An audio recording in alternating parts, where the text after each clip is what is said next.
161 అని చెప్తే ఎవరు నమ్మలా. ఆయన ఆ రోజు వైసీపీకి 150 వస్తాయని చెప్పినాడు. అప్పుడు ఈరోజు ప్రజలు పెద్ద తీర్పు ఇచ్చినారు, బాధ్యత కూడా పెంచినాడు మా పైన కానీ తెలుగుదేశం పైన. మా ముఖ్యమంత్రి చంద్రబాబు నాయుడు గారు కలయికతో బీజేపీ కానీ పవన్ కళ్యాణ్ గారి ఆధ్వర్యంలో రాష్ట్రంలో నీతివంతమైన పాలన ఇస్తాం.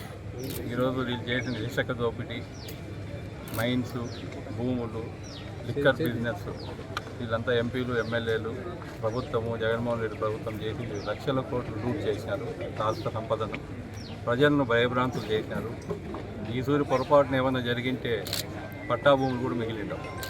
అది ప్రజలు గ్రహించినారు. ఇప్పుడు ఈ సూరాలను పెట్టుకోకూడదు. ఫైనల్గా నవరత్నాలు మిగిలినట్లున్నాయి. నాకు తెలిసి ఎవరో చెప్పిన తొమ్మిదే మిగిలేటుకున్నాయని. నవరత్నాలు మిగిలినాయి కాబట్టి ప్రజలకు హ్యాట్స్ ఆఫ్ చెప్తున్నా. రాష్ట్ర ప్రజలకు ఎప్పుడు దిమ్మ తిరిగే తీర్పు ఇచ్చినారు.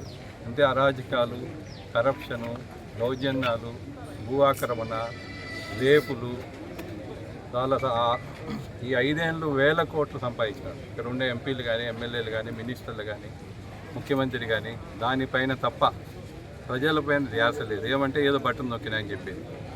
ఒకటి మనం గ్రహించాల్సింది, ప్రజల డబ్బు ప్రజలకు ఇస్తా ఉన్నారు ఏ ప్రభుత్వమైనా కూడా. అదేదో ప్రజలకు భిక్షం ఇస్తామన్నట్లు మాట్లాడేది.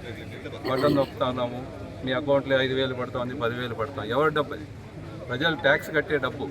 వీళ్ళ మెహర్బానీ ఏంది చెప్పండి? ప్రజలు గ్రహించినారు. మా డబ్బు మాకు ఇచ్చి 10 రూపాయలు ఇచ్చి 100 రూపాయలు లాక్కుంటున్నారు ప్రజల దగ్గర. ప్రజలు గ్రహించినారు కాబట్టి ఈరోజు ఈ తీర్పు వచ్చింది.